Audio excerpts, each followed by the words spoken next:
Area থেকে আজকে চলে এসেছি তরমুজ খেতে, তরমুজ নেওয়ার জন্য আর কি।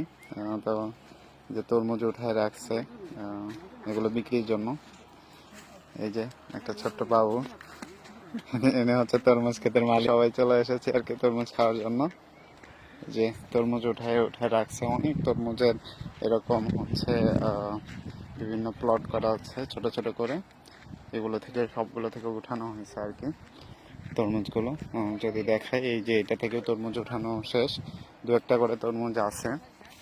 এই যে ভিতরে যদি দেখাই, এই যে তরমুজ আছে। তো মোটামুটি তরমুজের দাম মোটামুটি কম আছে অন্যান্য বাজার থেকে। এখানে সরাসরি নিতে আসলে কমে আর কি পাওয়া যায়। তো সেই জন্য আর কি, আর টাটকা তরমুজ খাওয়ার জন্যই মেনলি আসা। তো যদি দেখায় আরো, এই যে তরমুজ অনেক।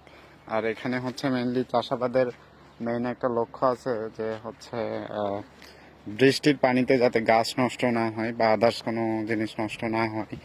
দেন তারপর হচ্ছে অনেক সময় এখানে তুষারপাত হয়।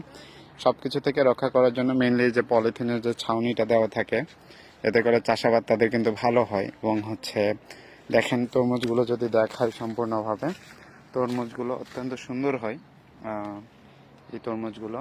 বাট হচ্ছে যদি এ ধরনের ছাউনি না থাকে, তাহলে বৃষ্টিতে বা আদার্স কোনো কিছুতে গাছগুলো নষ্ট হয়ে যেতে পারে। এই জন্যই মেনলি ছাউনিগুলো দেওয়া থাকে।